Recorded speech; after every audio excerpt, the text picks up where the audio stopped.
In the intricate tapestry of life, the threads of grace and bitterness are woven together in ways that profoundly affect our spiritual journey. The scripture from Hebrews 12:15, which admonishes us to look diligently lest any man fail of the grace of God, lest any root of bitterness springing up trouble you, and thereby many be defiled, serves as a poignant reminder of the delicate balance we must maintain in our relationships with ourselves, others, and the divine. At its core, this passage emphasizes the necessity of vigilance in our spiritual lives. Looking diligently implies an active, ongoing effort to cultivate grace within ourselves and our communities.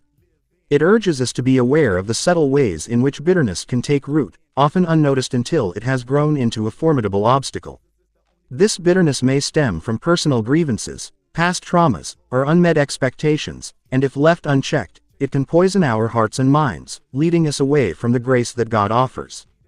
The phrase, "fail of the grace of God," is particularly striking. It suggests that grace is not merely a passive gift but a dynamic force that requires our cooperation. Grace is often understood as unmerited favor, a divine assistance in our journey of faith.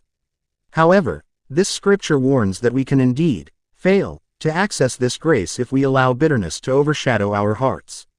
When we harbor resentment, we create a barrier that obstructs our ability to receive and extend grace, both to ourselves and to others.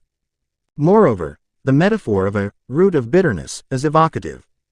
Roots are hidden, often underground, yet they have the potential to grow into something that can disrupt the entire garden. Similarly, bitterness may begin as a small, seemingly insignificant feeling, but if nurtured, it can flourish into a pervasive attitude that affects not only the individual but also the community around them. The phrase, "trouble you," indicates that the consequences of bitterness are not confined to the individual. They ripple outward, impacting relationships and community dynamics, leading to a cycle of negativity and defilement. In recognizing the potential for bitterness to take root, we are called to engage in self-reflection and communal accountability. This involves examining our hearts and being willing to confront our grievances. It encourages open dialogue and reconciliation, fostering an environment where grace can thrive.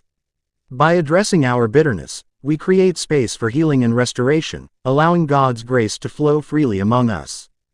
Ultimately, the exhortation in Hebrews 12:15 is a call to action. It challenges us to be diligent in our spiritual pursuits, to cultivate an attitude of grace, and to actively uproot any bitterness that may threaten our well-being. In doing so, we not only safeguard our own hearts but also contribute to a community that reflects the love and grace of God.